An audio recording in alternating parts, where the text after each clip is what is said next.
Será que esse quarto episódio da série The Last of Us foi o mais fraco até agora? O que vocês acharam a respeito disso? Já podem ir comentando, porque eu acho que esse episódio também vai ser meio polêmico. Não tanto quanto o terceiro, mas vão ter aqueles que vão gostar. Já outros, vixi... Você acertou na mosca. Mas querendo ou não, foi um episódio que aprofundou muito a relação Joe e Ellie. Finalmente ambos confiam um no outro. Tivemos referência ao Byaku, Henry e Sen, um pouco sobre os caçadores também, e principalmente um avanço na narrativa. Porque se o terceiro episódio não contribuiu muito, né, não avançou muito na história, dessa vez com o quarto episódio, cara, eles avançaram e muito na narrativa do jogo. Sim, Geek, mas e aí, será que esse quarto episódio realmente foi bom? Será que a régua que tava lá em cima com os 3 episódios anteriores de The Last of Us fez jus agora com esse quarto? Será que não foi muito corrido, né, ainda mais em relação ao game, que aconteceu um monte de coisa, e aqui nesse quarto episódio parece que não aconteceu quase nada? Acho que não. Hello, my friends, Geek na voz. E apesar desse quarto episódio, lá no finalzinho, ter introduzido a minha história secundária favorita da franquia The Last of Us, tanto a parte 1 quanto a parte 2, que é Henry e Sen, só que, cara, o início desse quarto episódio simplesmente nos mostrou o que acontece quando você é uma adolescente de 14 anos que já nasceu em uma zona de quarentena no universo de The Last of Us. A Ellie, ela já sabia mais ou menos manusear uma arma, sabia travar e destravar, não foi a primeira vez que ela atirou, e muito dessa vivência ela adquiriu na escola militar da Fedra. Porém, o mais interessante pra mim desse início desse quarto episódio é que eles basicamente confirmaram o que eu já vinha pensando a respeito da personagem da Ellie há muito tempo, porque eu acho que ficou claro que ela literalmente se espelha no personagem do Joe. Ah, é? Como você sabe? A Ellie, ela quer ser fria e calculista como o Joe, ela quer ter a arma que o Joe tem, tanto é que ela fica pedindo, né, a tal da arma o tempo inteiro, ou seja, ela quer provar pra si mesma que é fria, assim como aqueles que estão ao seu lado, ou estavam. Porém, ela esquece que tem apenas 14 anos e que é a primeira vez na vida em que a Ellie sai de uma zona de quarentena. E quando você tem uma personagem que tem alguém ainda mais impulsivo que ela como espelho, como é o caso do Joe, e ao mesmo tempo essa personagem ela é curiosa, o resultado disso é aquela cena icônica, aquela cena que vai ficar marcada pra sempre na vida da Ellie, que é ela atirando pra poder salvar o Joe. Porque esse episódio deixou muito claro que a Ellie é muito curiosa, né? Tudo bem que isso é natural pra alguém da idade dela, e ainda mais nas circunstâncias que ela se encontra, mas a Ellie é uma personagem que faz muitas perguntas, ela tem curiosidade a respeito do cheiro de uma arma, ela tem curiosidade em saber como funciona o trambique do Joe, quer conhecer um tanque de verdade, ela pergunta sobre o passado do Joe, como que as coisas funcionam e por que a Ellie, ela age dessa forma. Aí é que tá. Porque é a primeira vez que a Ellie tá tendo contato com o mundo de verdade, fora da zona de quarentena, e principalmente tá tendo uma figura adulta, tá tendo um espelho que simplesmente consegue aturar a personagem. Porque se a gente for recapitular, todos os outros adultos que já passaram pela vida da Ellie e que poderiam lhe entregar algum tipo de ensinamento a respeito da vida e todo aquele caos que os personagens vivem pós-surto Cordyceps, simplesmente não fizeram isso. Essas pessoas adultas se aproveitaram da Ellie, em específico a Marlene, que manteve a garota aprisionada para poder fazer testes. É, eu sei. E embora de início, né, quando eu assisti pela primeira vez esse quarto episódio, eu tenha achado ele um episódio que aconteceu pouca coisa, que a trama não avançou muito, como foi o caso do terceiro episódio, e embora, é claro, esteja fiel ao jogo, porque eu vou comentar sobre isso mais pra frente, só que, cara, parando pra refletir, revendo o episódio mais uma vez, cara, eles simplesmente definiram o que vai ser a relação de Joe e Ellie a partir de agora.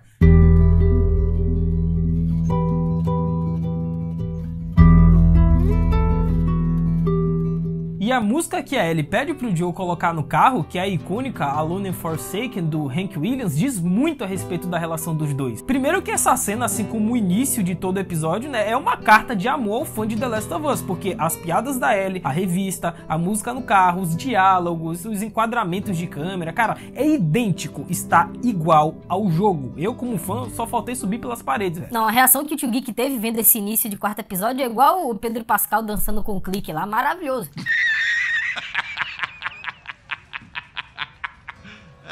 Porém, a música Alone and Forsaken, como eu disse, resume o que é a relação Joe e Ellie. A escuridão está caindo, o céu ficou cinza. Um cão de caça na distância está começando a baiar. Me pergunto, o que ela está pensando? Abandonado, esquecido sem amor algum. Sozinho e abandonado pelo destino e pelo homem. Ó Senhor, se você me ouvir, por favor, segure minha mão. Ó, por favor, entenda. E vale uma ressalva também, eu já venho comentando sobre isso desde o review do primeiro episódio, mas vale uma ressalva para a narrativa ambiental da série The Last of Us. Porque o trabalho que a galera da direção direção de arte, além das próteses, dos infectados e tudo mais, mas o que a galera de arte, de cenários, estão fazendo com os episódios é inacreditável. E nesse quarto agora a gente pôde ver as sutilezas, os detalhes que estão maravilhosos, cara. Porque pra quem não sabe, né, a narrativa ambiental nada mais é do que o uso do ambiente pra poder contar uma história. E sem dizer muito, o ambiente da série nos conta tudo, cara. Afinal, essa foi a primeira vez que tivemos contato com um mundo que experimentou a natureza tomar conta ao longo de 20 anos. E eu não canso de indicar esse livro aqui pra vocês, até porque foi referência pra The Last of Us. Tanto o Neil Druckmann quanto os demais desenvolvedores e criadores do game The Last of Us lá em 2013 se inspiraram muito em um livro chamado O Mundo Sem Nós, né, que conta em detalhe o cuidado que a gente deve ter em relação à natureza. Mas e se a gente não cuidar da natureza ao longo de 20 anos? O que aconteceria?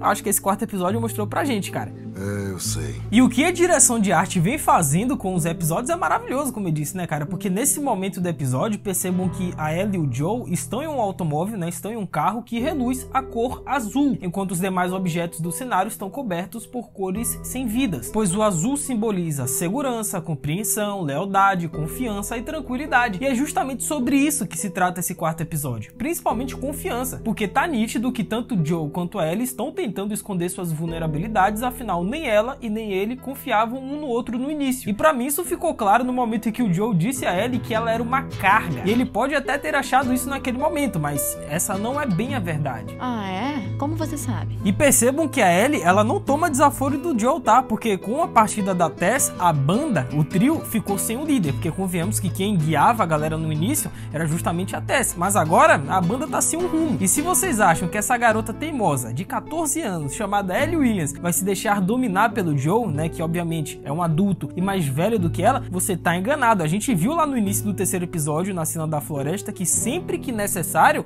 a Ellie também vai tomar as rédeas da situação. Ela não leva desaforo pra casa, ela chegou pro Joel e disse que foi ele quem aceitou essa missão. A escolha foi dele e ela não tem nada a ver com isso. E notem que a Ellie, ela insistia com as piadas durante todo o episódio, né? Ela tentou uma vez lá no início, não funcionou, tentou outra vez na floresta, teve um resultado mais ou menos, mas cara, o Joel no início, tá claro, ele não quer se aproximar de outro ser humano, não quer ter esse afeto com a Ellie. Porque como eu já disse pra vocês em outras análises, o personagem do Joel, após a morte da Sarah, ele entrou no espiral autodestrutivo, sabe? Pô, o que você vai tirar do Joel, de um homem que já perdeu tudo? E a Ellie, ela indagou isso ao Joel, né? Ela chegou e disse, se você não tem mais esperanças na humanidade, por que você continua tentando? O Joel responde que é pela família, mas no fundo ele sabe que não tem mais nada a perder. O Joel, ele não quer mais se apegar emocionalmente a outra pessoa. Com a morte da sua filha, ele passou a viver com desesperança. E embora a Tess tenha sido seu relacionamento mais duradouro após a Sarah, e até considerando a Tess como uma família pro Joel, porém, novamente, com a morte de outra pessoa que ele amava, ele percebeu que não dava mais pra se apegar a outro ser. Afinal, o destino nesse mundo era sempre o mesmo, cara. Ele tentava proteger e sempre falhava, tentava e falhava. Por isso que o Joel, no início, ele não dava aberturas para as piadas da Ellie, e ele tratava ela com desdém. Pois chamar a Ellie de carga é simplesmente o Joel afirmando que ele não quer ter nenhum tipo de apego emocional por outra pessoa, pelo menos não mais, ainda mais uma adolescente de 14 anos, que foi justamente a idade quando a sua filha Sarah faleceu. Mas a partir do momento em que a Ellie se arriscou para salvar a vida do Joel, aí tudo mudou.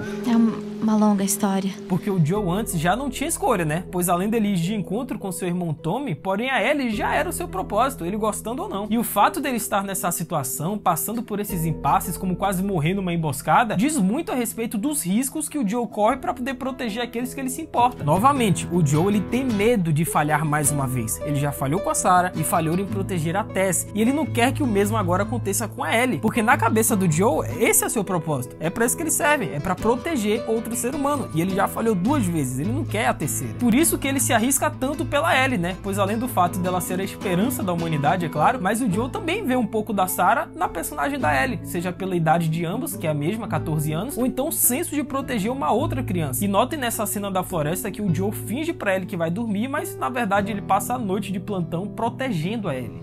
Eu sei. E o Bill também era assim, tá? Ele tinha medo de perder o Frank, por isso ele sempre ficava preocupado. O John, nesse quarto episódio, ele disse pra Ellie que seguiu com o Tommy rumo a Boston, né, pra poder ficar de olho no seu irmão mais novo, pra poder proteger sua família. Ou seja, o propósito tanto do Joe quanto do Bill é proteger outra pessoa. Eles vivem em função disso. Não, agora que a gente já citou esse momento da Ellie, né, salvando a vida do Joe lá, a gente tem que comentar sobre a atuação do brother do Brian, né? Porque, gente, eu não sei você, mas eu quase dei risada aqui em casa, né? Porque o negócio exagerado exagerado foi esse, hein? Não, o Brian chegou metendo banca lá, né, surpreendendo o Joe, dizendo que o Joe já tava morto, aí depois a Ellie deu um tiro nele, ele começou a virar um bebê chorão, uma atuação caricata, exagerada. Eu não entendi a escolha do cast pra ser o Brian. O Brian ultimamente tá complicado. Droga, é o Brian. Que por sinal, no diálogo, né, que os dois tiveram após a Ellie ter atirado no Brian, o Joe disse que a culpa disso tudo era dele e ele tentou se desculpar com a Ellie, né, como se ela fosse a sua filha. E a Ellie disse que ele era péssimo com isso. Ou seja, isso só reflete como que era a relação do Joe com a sua filha Sarah. Era exatamente da mesma forma, cara. Ele não sabia como se expressar pra sua filha. Sendo que o Joe, ele é um cara que ele gosta de se aproximar de pessoas que assumem grandes riscos, porque é através dessa gente que ele vê alguma forma de mudar esse mundo caótico, seja com a Tess ou com a Ellie. Porém, como eu disse, a Ellie representa um perigo ainda maior pro Joe em comparação com a Tess, porque a Ellie tem 14 anos, que era a mesma idade de quando sua filha faleceu.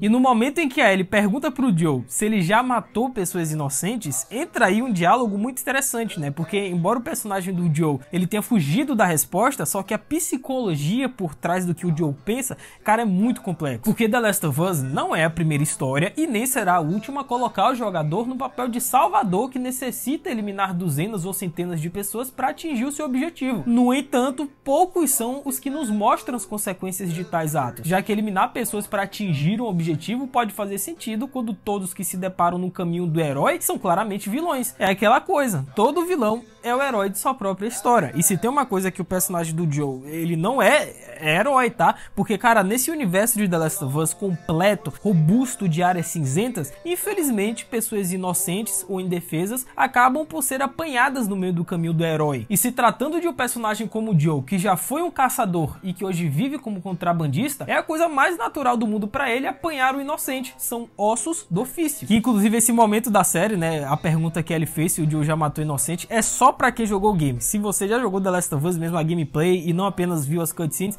você conseguiu pescar essa referência. Eu adorei esse momento, velho. E após ter salvado a vida do Joe, no final a Ellie fez mais uma piada. E adivinhem, dessa vez funcionou. Dessa vez o Joe sorriu pela primeira vez na série, gente. Isso é muito simbólico. Isso demonstra afeto, confiança. A partir de agora ele vai proteger a Ellie com unhas e dentes. E justo no momento em que o Joe sorri pra Ellie, a câmera deu um foco no relógio quebrado que a Sarah lhe deu. Ou seja, a analogia pra mim tá clara. A Ellie agora é como se fosse a filha do Joe, assim como foi um dia a Sarah. E convenhamos que o Pedro Pascal, ele é craque em interpretar personagens que não necessitam de muitos diálogos e de muitas falas, mas só na expressão ele consegue entregar tudo o que o personagem tá sentindo. Cara, sensacional. A atuação do Pedro Pascal tá crescendo, tá? Eu achei no primeiro episódio mais ou menos, no segundo deu uma crescida, mas foi ofuscada pela Tessa, obviamente.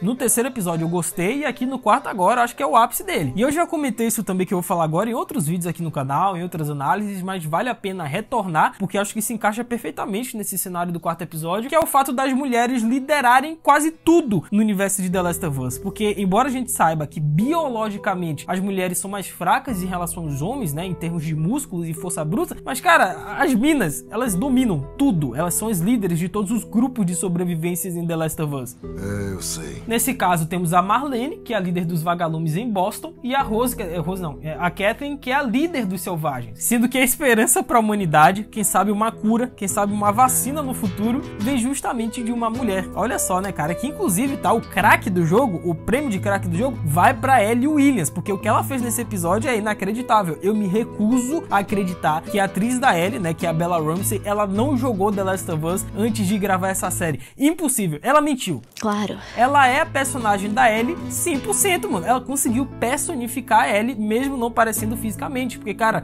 os trejeitos, a forma de falar, o jeito de andar é idêntico, gente. É igual a Ellie do jogo, pelo amor de Deus. As piadas, a teimosia, a bravura, o sangue frio, mano, ela incorporou a Ellie. Ela tá demais nessa série, tá brilhando muito. E o prêmio de craque do jogo também vai para aqueles que deixam a voadora no like embaixo. Aproveita que nós temos muito ainda o que comentar nessa análise do quarto episódio de The Last of Us. E ó, coisas polêmicas estão por vir, já garanto pra vocês. Cara, deixa a voadora no like, se inscreve no canal, ativa o sininho e principalmente me segue lá no Insta, @LucasMGeek, porque você já sabe, né? Quem tá aqui já sabe como funciona. Quem tirar o print da tela, me marcar lá no Insta com @LucasMGeek, eu vou estar seguindo e comentando com todo mundo, cara. Eu vou estar interagindo, eu vou estar trocando uma ideia com você lá no Insta. Então, já sabe, tirou o print, me marcou, é nóis, tamo junto. Nice. E, gente, eu não sei vocês, mas é bom, velho. A felicidade que eu tenho vendo essa série é genuína, né? Porque vocês sabem, The Last of Us é o jogo da minha vida, sabe? Me marcou muito. Já joguei, rejoguei inúmeras vezes, mas você vê aquela obra que você tanto gostava e que um dia você tinha esperanças de ver uma adaptação pra cinema ou pra série sendo feita de forma tão fiel, tão fidedigna, com tanto amor e carinho pelos criadores, como é o caso do Neil Druckmann. Cara, velho, eu fico feliz de verdade. Eu assisti no início desse 4º episódio e lembrando do game que é idêntico, eu fiquei feliz, é genuíno. Eu sei. Os diálogos, enquadramento de câmeras, as músicas, os momentos, cara, a emboscada que é idêntica ao jogo em Pittsburgh. E o nome disso se chama Neil Druckmann. Esse cuidado aos detalhes, às referências, só existem na série The Last of Us porque o criador de The Last of Us está envolvido na série. E assim, eu não sei vocês, tá? Mas eu acompanho muito o podcast que o The Last of Us no canal da HBO eles publicam oficialmente, né? Com o Troy Baker, com o Neil Druckmann e o Craig Mazin. E, velho, você viu das entrevistas, você viu da forma de falar do Neil Druckmann, dá pra ver que ele quer que essa adaptação seja a melhor de todos os tempos vinda de um videogame. Ele quer respeitar o fã, ele quer respeitar o material original e quer que seja tudo perfeito. Claro que nem sempre é possível, né? Não dá pra você agradar todo mundo, como foi o caso do 3º episódio, que foi o episódio mais distante dos games até agora, que realmente teve uma mudança muito grande em relação ao jogo. Mas dá pra ver que no geral ele se esforça. Ele quer que cada cena da série remeta ao jogo. Ele não quer desrespeitar o fã porque ele sabe que é a gente quem levanta esse hype, cara. Tanto é que, pra quem não sabe, tá, essa polêmica do 3º episódio, só voltando, foi o Craig Mazin quem propôs alterar a história de Bill Frank na série, tá? Porque o Neil Druckmann, quando ele ouviu essa proposta do Craig Mazin pela primeira vez, ele quase disse não. Ele achou uma loucura, porque ele não queria mudar a história de um dos personagens mais icônicos do game The Last of Us aqui na série. Ele não era a favor disso. Só que aí, né, a gente sabe, com o tempo, o Neil Druckmann, ele foi aceitando, foi acatando essa ideia do Craig Mazin, foi matutando na sua cabeça se realmente valia a pena mudar, e no final ele gostou da ideia, né? Essa história de amor e propósito que vimos no 3º episódio de The Last of Us basicamente não existe nos games e é a principal mudança até agora em relação a essa adaptação. E fica a critério de cada um, né? Se você gostou ou não, vai da opinião de cada um. Acho que não. E eu não sei vocês, tá? Mas o Geek aqui, cara, eu tava sentindo muita falta nessa série The Last of Us da trilha sonora do Gustavo Santaolalla. Gente, eu não sei vocês, mas só nesse 4º episódio agora é que eu senti aquele banjozinho maldito do Gustavo Santaolalla. Pra quem não sabe, né, o Gustavo foi a lenda que fez a trilha sonora dos jogos icônicos, né, de The Last of Us, e ele também está à frente nas trilhas na série. Mas tirando o finalzinho do 3º episódio, que de fato a trilha sonora deu uma encorpada, mas em todos os outros episódios eu tava achando que a trilha sonora tava meio tímida. Eu não sei se vocês perceberam isso também, mas comentem embaixo. E isso pra mim é um erro gravíssimo, é o pior dos erros que você pode cometer, porque pra quem já jogou The Last of Us ou sabe minimamente a respeito do que representa esse jogo, você sabe que a trilha sonora é quase que um personagem no universo de The Last of Us. Ela é tão presente, é tão constante que literalmente se tornou um personagem, né? Porque pra quem não sabe, no The Last of Us Parte 2, o Gustavo Santaolalla, que fez a trilha sonora icônica, ele ganhou um personagem no jogo. Esse senhorzinho, né, que tá sentado aí em frente à casa tocando um banjozinho, é o Gustavo Santaolalla. Ou seja, a trilha do jogo é tão marcante, é tão presente a ponto de se tornar um personagem. E até agora na série, até esse 3º episódio, eu tava sentindo falta dessa trilha sonora, que é tão icônica, que é tão marcante. Mas nesse 4º episódio, olha, subiu aquele banjo do Gustavo Santaolalla. Mano, eu me arrepio, velho. Só de falar eu me arrepio.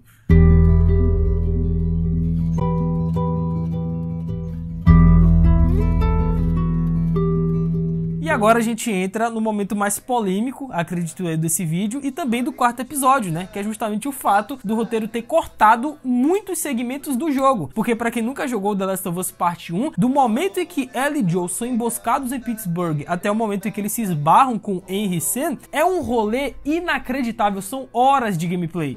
É uma longa história. Eles se esbarram com inúmeros caçadores, eles exploram os dormitórios dos caçadores, eles andam muito pela cidade, vão até uma das bases dos caras. O Joe e a Ellie em um momento são obrigados a ficarem afastados, né, por conta da parte do hotel. E eu acho que vai ser justamente nessa parte do hotel que a galera não vai gostar desse 4º episódio, porque ao invés daquele dedo no rabo e gritaria, né, que foi a cena do porão no hotel com o infectado, com o baiacu, eles simplesmente colocaram uma referência dando a entender que o baiacu estava no subsolo. Não, mas se eu, Geek, se eu conheço os fãs mais fervorosos, mais hardcores de The Last of Us, eu sei que vai ter uma galera que não vai gostar desse quarto episódio, porque a quantidade de segmentos que eles cortaram do game, principalmente a parte exploratória de Joel e Ellie, mano, a galera vai chiar, eu tenho certeza disso. Mas eu, geek, tá? Minha opinião, eu penso da seguinte forma: cara, nem tudo que tá no jogo tem como você trazer pra série, isso é regra. Uma coisa é um jogo, outra coisa é um roteiro de uma série. Por exemplo, a longa exploração de Joel e Ellie em Pittsburgh não precisa adaptar 100%, coloca só o essencial, cara, porque se eles de fato fossem mostrar tudo que Joel e Ellie passaram em Pittsburgh, o episódio teria 3 horas de duração ou mais. E a narrativa mais dinâmica que eles implementaram nesse episódio, cara, eu achei que ficou quase perfeito. Eles aprofundaram a relação de Joel e Ellie, introduziram novos personagens que serão importantes e principalmente trouxeram respostas sobre o passado do Joel. Isso pra mim foi, eu acho que o mais importante do roteiro desse quarto episódio, porque há anos, tá, nós fãs de The Last of Us, desde 2013, a gente vem implorando pra Naughty Dog, pro Neil Druckmann nos explicar, nos mostrar o que aconteceu com o personagem do Joel nesses 20 anos pós-surto Cordyceps, né? Porque pra quem não lembra a história de The Last of Us, quando tem um primeiro salto temporal lá no primeiro episódio, e isso também é igual no game, é simplesmente ter um pulo de 20 anos, e a gente não viu o que aconteceu ao longo desses 20 anos. A gente tá começando a ver agora na série aos poucos. Claro. Primeiro foi com Bill e Frank, né, onde a gente descobriu como que o Joel e a Tess conheceram a dupla, e agora nesse quarto episódio temos mais respostas, porque o irmão do Joel, né, o Tommy, foi pro exército depois do ensino médio e posteriormente ele entrou pros vagalumes, sendo que a picape do Tommy no primeiro episódio já nos dava o indício de que ele tinha servido na guerra, tá? Não sei se vocês pegaram esse detalhe aí, mas calma, tá, que vocês já sabem, é tradição aqui no canal, daqui a pouquinho, daqui a algumas horas, tá, segunda-feira, até meio-dia mais ou menos, vai sair o vídeo de detalhes, cara, 40 detalhes, referências, easter eggs, curiosidades, que talvez você não tenha pescado nesse quarto episódio, mas agora não, segura aí.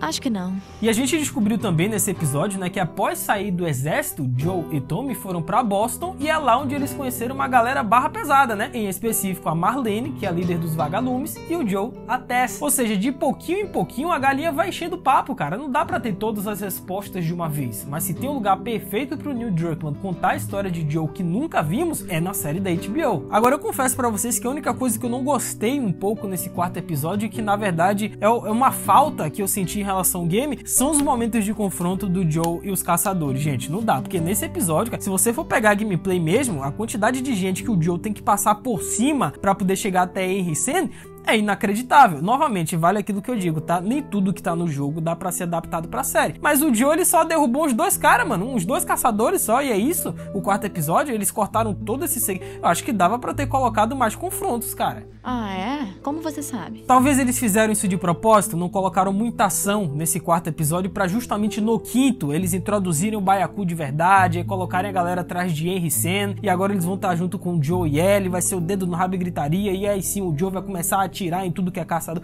Talvez eles façam isso no quinto episódio que tá prometendo, talvez, mas nesse quarto eu senti uma falta dos duelos entre o Joel e os caçadores, olha, que no game acontece a rodo. Mas não só o Joel, meus amigos, simplesmente o roteiro da série The Last of Us vai desenvolver, vai aprofundar ainda mais o arco dos irmãos Sen e Henry, que vocês já estão carecas de saberem que é a minha história secundária favorita da franquia The Last of Us, incluindo parte 1 e parte 2, mano. Esse arco de Sen e Henry é disparado o arco que mais mexeu comigo, muito mais que Bill e Frank. Aqui eles apareceram brevemente no final, né, Henry o mais velho, Sen o mais novo, dando um indício do que vai ser o quinto episódio. E eu gostei que o roteiro não foi muito apressado, né, porque eles poderiam muito bem, como eu disse, ter adicionado o Henry e Sen no início do episódio e ter finalizado já o arco no final. Mas como eles querem desenvolver essa dupla, assim como a origem dos caçadores, né, liderados pela Catelyn, então eles decidiram fazer esse quarto episódio, até querendo ou não, que é introdutório, pra aí sim nos entregar respostas no quinto episódio. A sensação que eu tive foi essa, cara, que esse quarto episódio foi um gostinho, sabe, foi um tempero, foi uma introdução do que vai ser o quinto, que promete ser, talvez, com exceção do último, o maior episódio em escala, em ação, infectado, em Byaku dessa primeira temporada. A sensação que eu tive é essa, eles deram ali um gostinho pra gente pra no quinto meter bala. É, eu sei. Mas finalmente, como eu disse, o roteiro tá nos entregando respostas pra perguntas que a gente tinha desde 2013, desde quando a gente jogou pela primeira vez o The Last of Us, como por exemplo a origem do Henry Sen, Sam, que nós não sabíamos, o motivo deles estarem naquela situação a gente não sabia em detalhes, mas aqui na série eles estão especificando tudo, mano, isso é maravilhoso, pois na série nós descobrimos que o Henry, ele teve algum tipo de envolvimento na morte do irmão da Catelyn, que é a líder dos caçadores, e agora a Catelyn tá atrás do Henry a qualquer custo, quer acabar com ele. Gente, eu não sei vocês, tá, mas me desculpem, essa mulher pra mim vai ser eternamente a Rose de 2 Homens e Meio, é a minha adolescência todinha. Acho que não. Mas, cara, acontece que no universo de The Last of Us existem diversos outros grupos de sobreviventes ao redor do país. Não existem apenas os vagalumes. Aqui a gente acabou de conhecer em detalhes os caçadores, ou saqueadores, né, como o Joe ele citou lá no 3º episódio. Porém, ao contrário dos vagalumes, os caçadores são formados por inúmeros sobreviventes que utilizam recursos extremos para tentar sobreviver. Ou seja, qualquer um que vai para a cidade onde os selvagens estão é considerado turista e é morto. Sendo que quando eles partem para caçar, eles colocam fogo em tudo, cara. Eles são impiedosos, não resistem a atirar e muito menos emboscar. E Joe e Ellie foram a vítima da vez. Claro. E novamente eu trago aqui o Neil Druckmann, porque ele já confirmou pra gente através de entrevistas e podcasts afim de que ele vai trazer a origem dos caçadores, ele vai desenvolver esse grupo. E cara, isso é muito bom, porque no jogo obviamente existe o grupo dos caçadores, mas eles não tiveram o background que eles estão tendo agora na série, em detalhes, a gente não teve, cara. Mas ainda bem que o Craig Mazin e o Neil Druckmann estão tendo a oportunidade de desenvolver essas histórias, porque no game às vezes, por conta do tempo, não foi necessário, mas aqui na série eles vão ter tempo para poder desenvolver isso. Mas retornando, né, pro arco do Sam e Henry, no game, Henry e o seu irmão estavam entre os sobreviventes que deixaram Redford depois que os militares abandonaram a zona de quarentena. E por sugestão de alguém do grupo, eles entraram em Pittsburgh para poder procurar suprimentos e foram emboscados pelos caçadores. E a partir daí, eles se esconderam e eventualmente se esbarraram com Joe e Ellie. Não vou contar a partir daqui porque aí seria spoiler. E assim, gente, sendo bem sincero com vocês, vocês sabem, eu não faço rodeio, mas cara, eu tô um pouco preocupado com esse arco do Sam e Henry na série The Last of Us, porque a história deles dois já começou diferente em relação ao game. E olha, meu Deus do céu, é que assim, eu espero muito que o desfecho de Sam e Henry na série não seja diferente do jogo, porque gente, se for diferente, como foi o caso de Bill e Frank, eles vão retirar boa parte do desenvolvimento de Joe e Ellie. Isso não pode acontecer. Mas se eu tivesse que apostar, eu diria que sim, o roteiro da série vai tentar arriscar, vai tentar mudar de alguma forma a trajetória de Sam e Henry daquilo que vimos lá no game. Eu não sei se o desfecho final, que é aquilo que você já conhece, que eu não vou dar spoiler, eu não sei se eles vão alterar isso na série. Eu acho que não, eu acho que vai acontecer, mas daqui até lá, ainda mais baseado no que a gente já viu em Bill e Frank, não sei, talvez role alguma novidade, alguma surpresa, e aí sim vocês vão ver os fãs enlouquecendo, subindo pela parede, mudaram sem Henry, meu Deus. Novamente, isso não é uma informação do Geek, e sim uma sensação que eu estou tendo em relação ao que eu já vi nos roteiros dos outros episódios. Eu ainda não assisti a série completa, vocês sabem disso, eu tô vendo um episódio por semana, junto com vocês, semanalmente, porque pra mim tem muito mais graça, mas se eu tivesse que apostar, eu diria que sim, cara, em algum momento eles vão mudar a trajetória de Sam e Henry. Eu só espero que o desfecho não seja diferente, Neil Druckmann, por favor, cara, não faz isso. Acho que não.